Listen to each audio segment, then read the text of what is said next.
बहू, मेरी आंखों में बहुत दर्द होता है। डॉक्टर ने पिछले साल ही मोतियाबिंद के ऑपरेशन के लिए कहा था। पूरा साल बीत गया, अब तो आंखों का ऑपरेशन करवा दो। नाश्ता कर रहे बेटे ने चिल्लाते हुए कहा। क्या माँ सुबह सुबह से अपनी आंखों का राग अलापने बैठ जाती हो? कुछ और काम नहीं है तुम्हारे पास? अभी जाओ इधर से दूसरे कमरे में जाकर बैठो, मुझे नाश्ता करने हैं। बेटा, आप मुझसे आंखों का दर्द सहन नहीं होता है। दर्द के साथ साथ पूरा दिन रात आंखों से पानी बहता रहता है। तुमसे कितने दिनों से कह रही हूँ कि मेरी आंखों का ऑपरेशन करवा दो, लेकिन तुम सुनते ही नहीं हो। चिल्लाती हुई बहू कहती है, हम अकेले नहीं हैं तुम्हारी आंखों का ऑपरेशन कराने के लिए। और भी पांच पांच बेटे हैं तुम्हारे, उनसे भी कहो कोई तुम्हारा ऑपरेशन करा दे। हम ही क्यों करवाए? अब जाओ इधर से बाहर चबूतरे पर बैठ जाओ, हम लोगों को शांति से नाश्ता कर लेने दो। सुबह सुबह कुछ न कुछ चिकचिक लेकर बैठ जाती हो। बहू बेटे की बात पुष्पा जी को बहुत बुरी लगती है। कुछ देर के लिए वे शांत हो जाती हैं। उन्हें बहू बेटे का बदलता हुआ व्यवहार समझ में आ रहा है, लेकिन कुछ कर नहीं पा रही थी। जब से उनके पति इस दुनिया से गए हैं, तब से उनके बहू बेटे ने किस तरह से मुंह मोड़ा है, पल पल इस बात को वह महसूस कर रही हैं। पति के रहते हुए घर में उनका बहुत मान सम्मान था। बहू बेटे बात भी मानते थे, लेकिन जब से पति गए हैं तब से बहू बेटे ने घर से ऐसे निकाल दिया है जैसे दूध में से मक्खी को निकालकर फेंका जाता है। फिर भी अपमान का घूंट पीकर बहू से कहती है, बहू, माना कि मेरे 5 बेटे और हैं, लेकिन तुम्हारे ससुर जी की जितनी पेंशन आती है वह सब छोटा बेटा ही अपने पास रखता है। इसलिए उससे कह रही हूँ कि कम से कम पेंशन के पैसों से मेरी आंखों का ऑपरेशन करवा दे।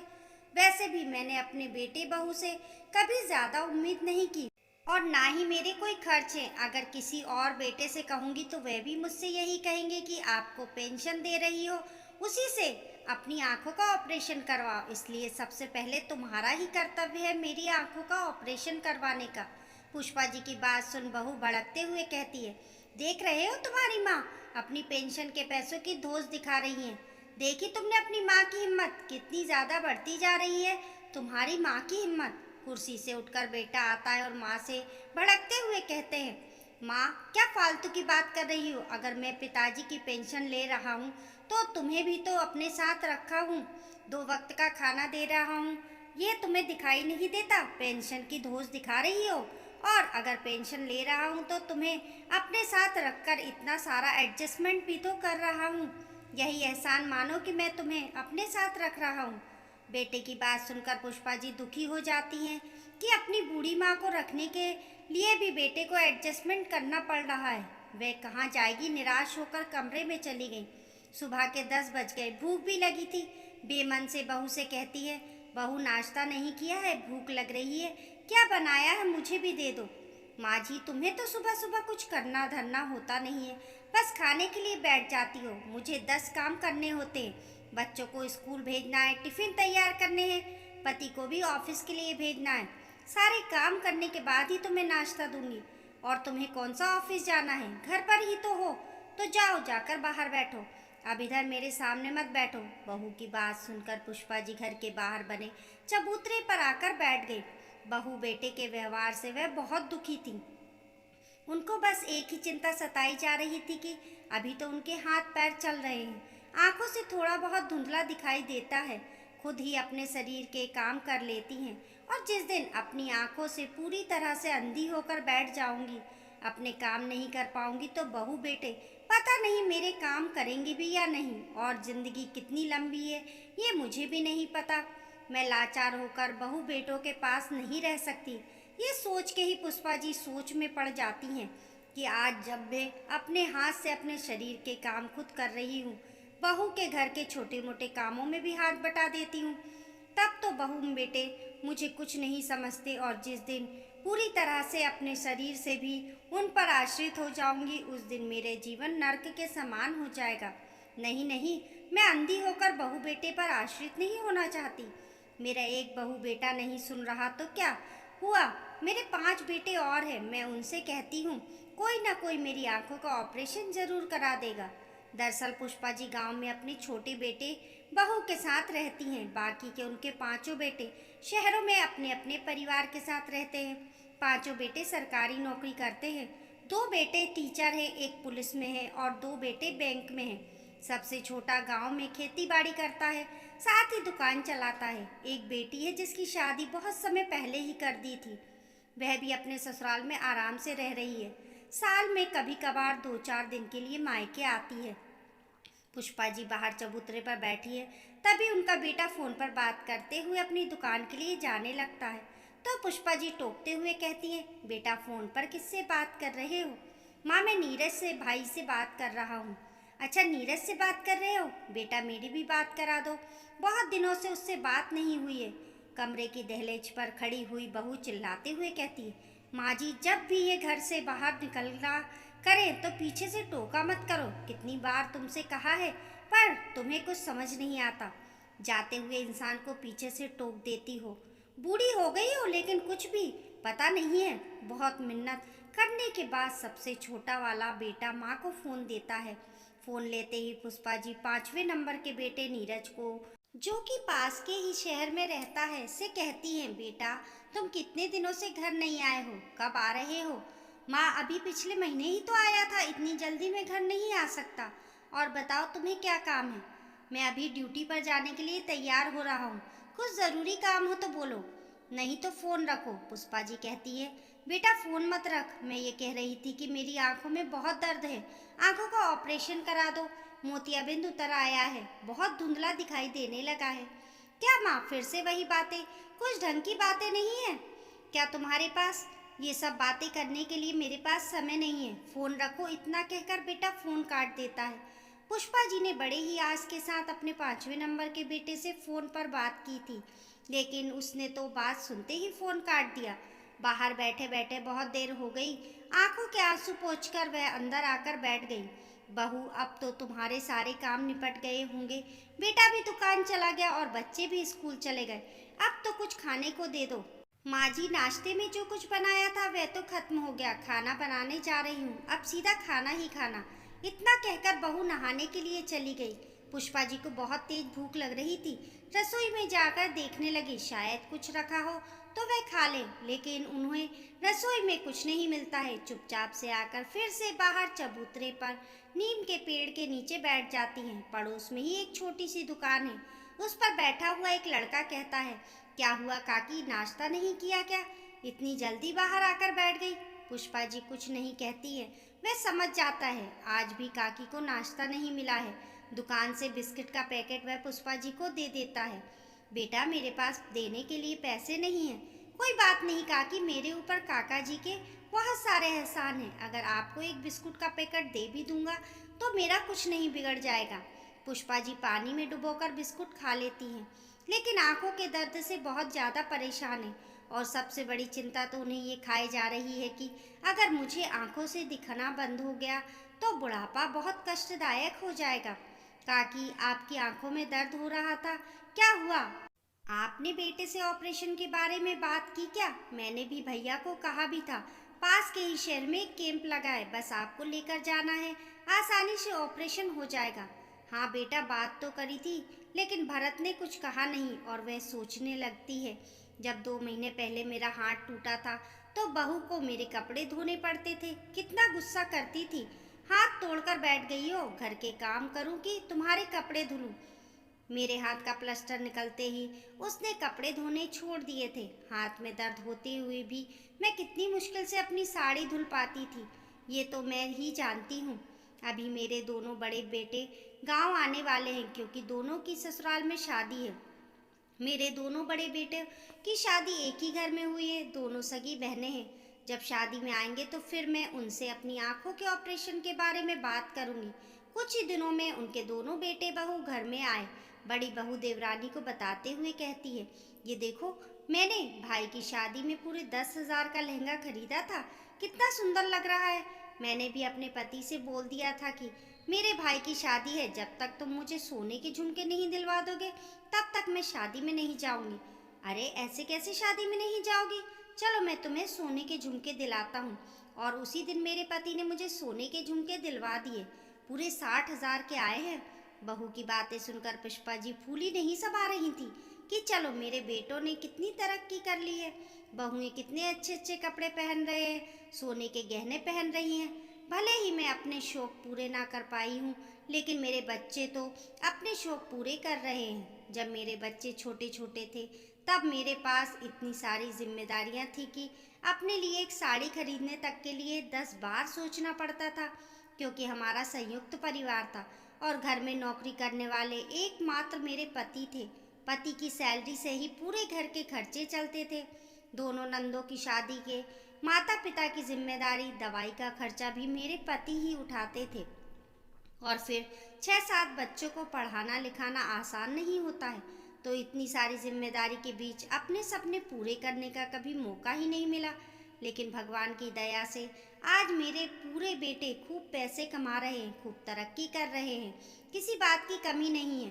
रात में सभी लोग बैठकर खाना खा रहे हैं, तभी पुष्पा जी आती हैं और अपने दोनों बेटों बहू से कहती हैं, बेटा इस बार मैं भी तुम्हारे साथ शहर चलूँगी। जिसे सुनकर दोनों बेटे बहुओं ऐसे चुप हो जाते हैं जैसे उन्हें सांप सूंघ गया हो। लेकिन जो बेटा गांव में रहता है वह सुनकर खुश हो जाता है कि चलो अच्छा है, माँ बड़े भाई साहब के साथ जाएंगी तो उधर ही अपनी आंखों का भी ऑपरेशन करवा लेंगे, मुझे पैसे खर्च नहीं करने पड़ेंगे।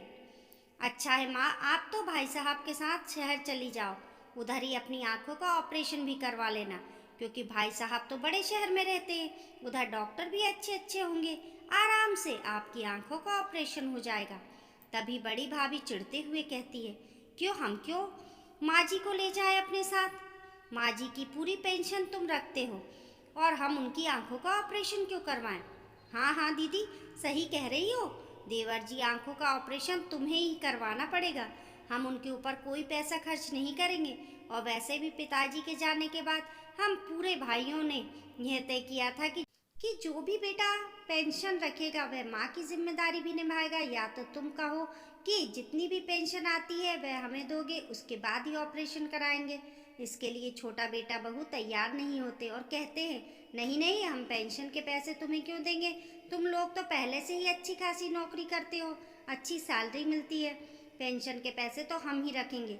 दोनों बेटे भी साफ साफ इनकार कर देते हैं, फिर ऑपरेशन भी तुम ही कराना, हम नहीं ले जाने वाले हैं। बहू बेटों की ऐसी बातें सुनकर पुष्पा जी का मन दुखी हो जाता है। जब बच्चे छोटे थे पढ़ाने में जी जान लुटा दी थी, सोचा था जब बच्चे बड़े हो जाएंगे तो हमारा ख्याल रखेंगे, लेकिन इधर तो बच्चे एक छोटी सी जिम्मेदारी को भी एक दूसरे पर डाल रहे हैं, जबकि किसी के पास पैसों की कमी नहीं है। लेकिन जब माँ की बात आती है तब सब कंगाल हो जाते हैं। बेटे बहू आपस में ही इसी बात को लेकर तू तू मैं करने लगते हैं, जिससे सुनकर पुष्पा जी बिना खाना खाए ही आंगन से उठकर अपने कमरे में आ गई और बहुत देर तक अपने पति की फोटो के सामने फूट फूट कर रोती रही।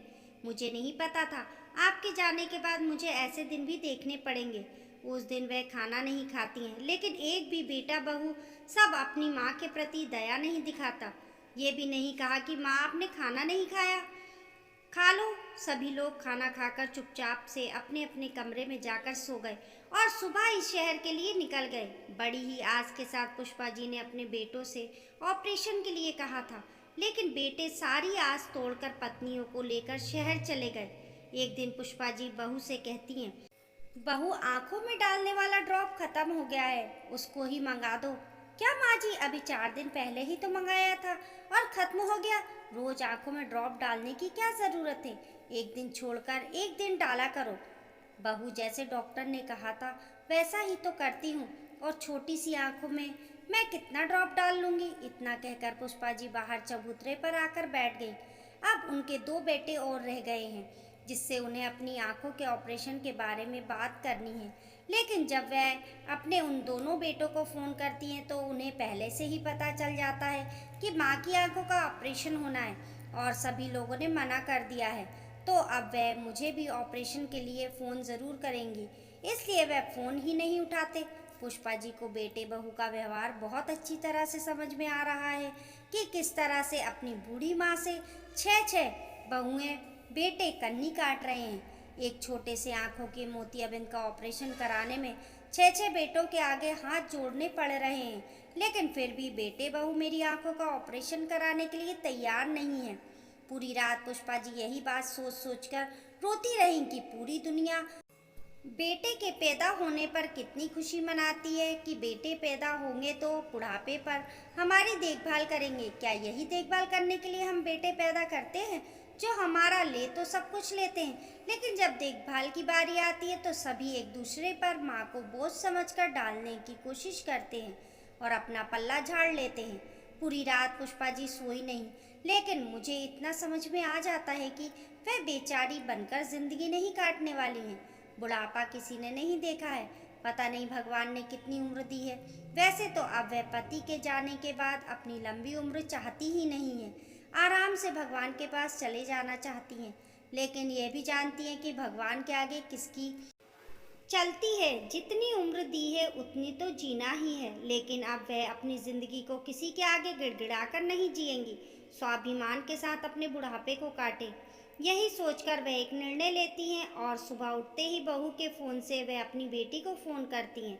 माँ जी, अभी तो कोई तीज त्योहार भी नहीं है और ना ही गर्मियों की छुट्टियाँ हैं, फिर आपने अपनी बेटी को क्यों बुलाया है? तुम्हारी बेटी के आने पर घर के कितने खर्च बढ़ जाते हैं, तुम्हें पता भी है? और वैसे भी तुम्हारे ऊपर हम इतना खर्च कर रहे हैं, 2 वक्त का खाना दे रहे हैं, दवाई का खर्चा उठा रहे हैं। क्यों बहू, क्या कभी मैं अपनी मर्जी से बेटी को नहीं बुला सकती?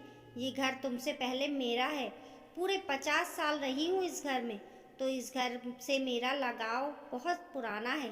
तुम तो इस घर में कुछ साल पहले ही आई हो और मुझे अपने घर में बेटी को बुलाने के लिए किसी से पूछने की ज़रूरत नहीं है। पता नहीं क्यों आज पुष्पा जी बहू को ऐसे लताड़ रही थी जैसे पुष्पा जी कुछ बदल गई हैं। हाँ, सच में पुष्पा जी ने अब खुद को बदलने का ही सोचा है। दोपहर तक उनकी बेटी आ जाती है और कहती है, माँ क्या हुआ जो आपने मुझे इतनी जल्दबाजी में बुलाया? सब ठीक तो है ना? हाँ बेटा, सब ठीक है, और अब जो ठीक नहीं होगा वह भी बिल्कुल ठीक हो जाएगा। माँ, मुझे कुछ समझ नहीं आया, आप क्या कह रही हो? कुछ नहीं बेटा, कल तू मेरे साथ शहर चलना, कुछ काम है। पुष्पा जी सोचती हैं, अगर बेटी को लेकर शहर जाऊंगी तो बहू बेटों को कुछ तो कहना पड़ेगा, नहीं तो वे हमें जाने नहीं देंगे। तो वह कहती हैं कि बहू, आज मैं बेटी के साथ शहर जा रही हूँ। दरअसल उसके साथ जान पहचान के एक आंखों के बहुत अच्छे डॉक्टर हैं, उन्हीं को दिखाकर आऊंगी। कह रही थी कि मैं आपका ऑपरेशन करवा दूंगी। बेटे बहू इस बात को सुनकर खुश हो जाते हैं। चलो अच्छा है, माँ का ऑपरेशन उनकी बेटी करवा देगी। बेटी के साथ जा रही है तो वही खर्चा देगी, मुझे कुछ खर्च करने की ज़रूरत नहीं है। शहर जाते ही बेटी, जो अभी तक चुप थी, माँ से पूछती है, अब बताओ माँ, मुझे शहर क्यों लेकर आई हो? बेटा तू बैंक चल, मुझे कुछ ज़रूरी काम है। पर माँ, आपने तो कहा था अस्पताल जाना है, बैंक में क्या काम है? अरे, तेरे पिताजी के पेंशन के जो पैसे आते हैं अब मैं खुद निकालूंगी और उन्हें अपने पास रखूंगी, किसी को नहीं दूंगी। पर माँ, अगर भैया भाभी को पता चला कि मैं आपके साथ बैंक से पेंशन निकलवा कर लाई हूँ तो वह मुझसे ही भला बुरा कहने लगेंगे और कहेंगी कि शायद मुझे ही माँ की पेंशन से लालच है, जबकि मेरे मन में तो ऐसा कुछ भी नहीं है। बेटा तू चिंता क्यों करती है? जैसा मैं कह रही हूँ वैसा कर, क्योंकि मैं पढ़ी लिखी नहीं हूँ, ना तो बैंक के कागज पढ़ सकती हूँ, ना ही समझ सकती हूँ। इसलिए तू मुझे सब कुछ समझाती जा और जैसा मैं कह रही हूँ वैसा करती जा। मेरा एक अलग खाता खुलवा दे, जिससे मेरे पति के पेंशन उसमें आने लगे। मैं अब बहू बेटों को अपने पति की पेंशन के पैसे नहीं दूंगी। मैंने 6 बेटों को देख लिया, ना ही तो मेरी सुनते हैं, ना ही मुझे एक पैसा देते हैं। एक एक पैसे के लिए तरसा दिया है। अपने लिए कितना भी खर्च कर लेंगे, लेकिन मेरे लिए ज़रूरी पैसे भी खर्च नहीं करते हैं। तुझे पता है कितने दिनों से मुझे आंखों में तकलीफ हो रही है, ठीक से दिखाई भी नहीं देता। डॉक्टर ने ऑपरेशन करने के लिए बोला है, लेकिन तुम्हारे एक भी भाई भाभी आंखों का ऑपरेशन कराने के लिए तैयार नहीं है। अब मुझे किसी की ज़रूरत नहीं है, मैं खुद ही अपनी आंखों का ऑपरेशन करवा लूँगी। सीता माँ के नाम एक अलग से बैंक अकाउंट खुलवा देती है और सारी फॉर्मेलिटी पूरी कर देती है। बैंक वाला भी कहता है कि माँ जी आप चिंता मत करो, अगले महीने से सारे पैसे आपके ही अकाउंट में आएंगे। और हाँ माँ जी, इस महीने की भी पेंशन के पैसे अकाउंट में आ गए हैं। वैसे भी आज 2 तारीख है और अभी तक आपका बेटा पैसे निकालने नहीं आया है। आप चाहो तो पेंशन के पैसे निकाल सकती हो। अच्छा बेटा ठीक है, जितने भी पैसे आए वह सारे पैसे मुझे निकाल कर दे दो। पेंशन के 25,000 रुपये लेकर अपनी बेटी के साथ आंखों के डॉक्टर के पास जाती है, जहाँ पर डॉक्टर कहता है कि माँ जी आप कल ही आ जाओ, आपकी आंखों का ऑपरेशन कर देंगे। पता नहीं आप इतना दर्द कैसे सहन कर रही थी। इसके बाद पुष्पा जी बेटी के साथ वापस गांव आ जाती हैं। रास्ते में पुष्पा जी अपनी बेटी को बहू बेटों के व्यवहार के बारे में बताती हैं कि किस तरह से बेटा बहू उनके साथ व्यवहार कर रहे हैं, जिसे सुनकर सीता को बहुत गुस्सा आता है, क्योंकि उसे अभी तक यही लग रहा था कि उसके भैया भाभी माँ को बहुत अच्छी तरह से रख रहे हैं और फिर माँ के पास क्या कमी है। पिताजी इतना अच्छा खासा घर बनवा कर गए हैं, उनकी पेंशन भी आती है, भैया तो उन्हें पलकों पर बिठाकर रख रहे होंगे, लेकिन इधर तो नज़ारा कुछ और ही है। जब घर पहुंची तो बेटा बहू दोनों ही कहते हैं, डॉक्टर को दिखाने में इतना टाइम लगता है, पूरा दिन गंवा दिया। और क्या कहा डॉक्टर ने? पुष्पा जी कहती हैं, डॉक्टर ने कहा है कि कल आ जाना, तुम्हारा ऑपरेशन कर देंगे। लेकिन माँ मेरे पास समय नहीं है तुम्हारे साथ जाने के लिए, तो तुम देख लेना किसके साथ जाना है। गुस्सा होते हुए सीता कहती है, भैया तुम इसकी चिंता मत करो, मैं माँ के साथ चली जाऊंगी, तुम आराम से घर पर बैठो। बैठने से तुम्हारा क्या मतलब है? कुछ नहीं भैया, इतना कहकर सीमा माँ के साथ कमरे में चली गई। दूसरे दिन सीता पुष्पा जी को लेकर शहर गई और उनका एक अच्छे से डॉक्टर से आंखों का ऑपरेशन करवा देती है। हफ्ते भर में ही वह गांव वापस आ गई। इस एक हफ्ते में एक भी बेटे बहू ने यह ज़रूरी नहीं समझा कि अस्पताल में माँ से मिलाएं। बस फॉर्मेलिटी के लिए एक फ़ोन कर लिया, उससे ही माँ का हालचाल जान लिया। किसी ने ये भी नहीं पूछा कि ऑपरेशन के लिए पैसे कहाँ से आए, क्योंकि सब भाइयों को लग रहा था कि पैसे सीता ने खर्च किए हैं और ज़्यादा बात नहीं की, इसलिए नहीं की कि कहीं सीमा हमसे ऑपरेशन के पैसे ना मांगने लगे, इसलिए फॉर्मेलिटी भर के लिए फ़ोन किया और काट दिया। इधर गांव वाला बेटा जब पेंशन के पैसे निकालने गया तो पता चला कि पेंशन के पैसे तो उसकी माँ निकाल कर ले आई हैं, जिसे सुनकर उसके होश उड़ गए। गुस्से से आग बबूला हो गया कि माँ की हिम्मत कैसे हुई पेंशन के पैसे निकालने की। आने दो माँ को, तब अच्छे से खबर लूँगा। हफ्ते भर में ही पुष्पा जी बेटी के साथ गांव आ गई। सीता माँ के लिए बहुत सारा खाने पीने का सामान भी शहर से लेकर आई थी, जिसमें बहुत सारे फल मेवे और गाय का घी भी शामिल था। बहू बेटा पहले से ही आग बबूला होकर माँ के आने का इंतजार कर रहे थे और जैसे ही वह फलों से भरे हुए बैग को देखते हैं, पूरा बैग को पलटकर चिल्लाते हुए बहू कहती है, देख रहे हो यहाँ लुटाए जा रहे हैं पेंशन के पैसे, देखो कितने सारे फल मेवे और तुम्हारी बूढ़ी माँ अपने लिए लेकर आई हैं। बुढ़ापे पर इन फलों को खाकर अपना शरीर चमकाएंगी, पता नहीं इतने फल और मेवे खाकर बुढ़ापे पर क्या करेंगी। कब्र में तो पैर लटके हैं, फल मेवे ऐसे लेकर आई हैं जैसे अभी उसकी पूरी जिंदगी जीनी हो। भाभी की बात सुनकर सीता से नहीं रहा जाता है और गुस्सा होते हुए कहती है, भाभी ऐसा किसने कहा है कि बुढ़ापा आ जाता है तो खाना पीना छोड़ देते हैं? अरे बुढ़ापे में तो और पौष्टिक खाना खाने की ज़रूरत होती है, जिससे हम बीमार ना पड़ें। अगर बीमार पड़ते हैं तो बहू बेटों का ही काम बढ़ जाता है। अच्छा है कि बूढ़े बुजुर्गों को सही समय पर दिखाकर उन्हें स्वस्थ रखो। और अगर माँ अपने खाने पीने का सामान लेकर आई हैं तो इसमें आपको तकलीफ क्यों हो रही है? आपसे तो पैसे नहीं मांगने नहीं आई थी। पिताजी के पेंशन के जो पैसे आते हैं उससे ही उन्होंने ये सब कुछ खरीदा है और अपनी आंखों का ऑपरेशन भी उन्हीं पैसों से करवाया है। क्या माँ तुमने पेंशन के पैसों से ऑपरेशन करवाया है? सीता ने ऑपरेशन के पैसे नहीं दिए। पुष्पा जी कहती हैं, क्यों बेटा, प्रॉपर्टी तुम रखो और ऑपरेशन के पैसे सीता दे, ये कहाँ का न्याय है? माँ तुमने पेंशन के पैसों को कैसे निकाला, तुम्हारी हिम्मत कैसे हुई? क्यों बेटा, मेरे पति की प्रॉपर्टी पर मेरा ही हक है ना, और इसी हक से मैंने वह पैसे निकाले हैं। पेंशन पर पहला हक उसकी पत्नी का होता है, ना कि बेटे बहू का, और तुम मुझे पेंशन के पैसे निकालने से रोक नहीं सकते हो। अगर ज़्यादा 3-5 करोगे तो पुलिस को खबर कर दूंगी, पुलिस वाले तुम दोनों की अच्छे से खबर लेंगे। पुष्पा जी की बात सुनकर बहू कहती है, माँ जी भले ही आप अपनी पेंशन की धौंस दिखा रही हो, लेकिन जब तुम्हारा बुढ़ापा आएगा तो तुम्हें ज़रूरत पड़ेगी तो तुम्हारी यही बहू बेटे काम आएंगे। तुम्हारी बेटी तुम्हारे काम नहीं आएगी। बेटा, वह तो सामने दिख रहा है कि कौन मेरे काम आया है। मैं तुम लोगों के आगे हाथ पैर जोड़ती रही, लेकिन किसी ने भी मेरी आंखों का ऑपरेशन नहीं करवाया। बाद में मेरी बेटी ही मेरे काम आई है, तो तुम लोग मेरे बुढ़ापे पर और क्या काम आओगे? चिल्लाता हुआ बेटा कहता है, मुझे सब समझ में आ रहा है। तुम दोनों माँ बेटी पेंशन के पैसों को हड़पना चाहती हो। निकल जाओ मेरे घर से और चली जाओ अपनी बेटी के घर। बड़ी हिम्मत जुटाकर पुष्पा जी बेटे के गाल पर एक थप्पड़ जड़ देती हैं और कहती हैं, कौन क्या हड़प रहा है ये तो मुझे साफ साफ दिखाई दे रहा है। जब मेरा अपना घर है तो मैं बेटी के घर क्यों जाने लगी? और तुम्हारा घर ये कैसे हो गया? उन्होंने बनवाया था, ये घर मेरा है, पेंशन के पैसे भी मेरे हैं। अब तुम लोग मेरे घर से निकल जाओ। मैं तुम लोगों को अपने घर में नहीं रखूंगी। अब मेरी आंखों का ऑपरेशन भी हो गया है, मुझे ठीक से दिखाई देने लगा है। मैं खुद ही अपनी देखभाल कर लूंगी। मुझे तुम्हारे जैसे नालायक बेटे बहू की जरूरत नहीं है। माँ के तेवर देखकर बहू बेटों के पैरों तले जमीन खिसक गई। कह देना अपने बाकी भाइयों से भी कि माँ घर और जमीन का बंटवारा करने वाली है। घबराकर छोटा बेटा पांचों भाइयों को फोन कर देता है और पेंशन के साथ साथ घर जमीन के बंटवारे के बारे में भी सब कुछ बता देता है। कहीं माँ अपनी पेंशन के साथ साथ घर और जमीन भी बेटी के नाम न कर दें, इस डर से बाकी के पांचों बेटे अपनी पत्नियों के साथ गांव आ गए। पुष्पा जी भी यही चाहती थी कि उनके 6 बेटे बहू एक साथ एक आंगन में इकट्ठे हों, ताकि फिर वे अपने आगे का निर्णय उन्हें सुना सके।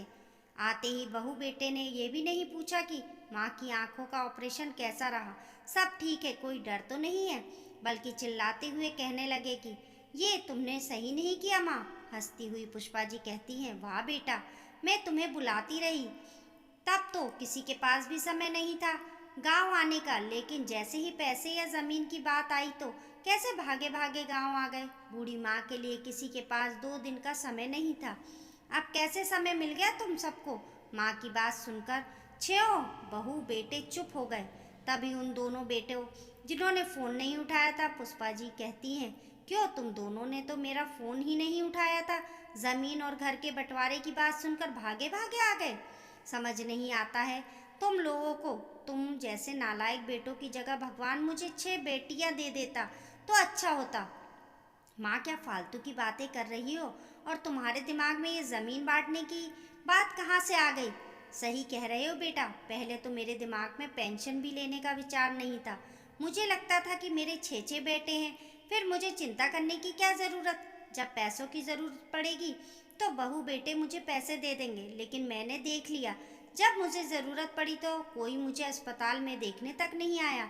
इसलिए अब मैं पेंशन के पैसों के साथ साथ इस घर को जो 7वां हिस्सा है वह भी लेना चाहती हूँ।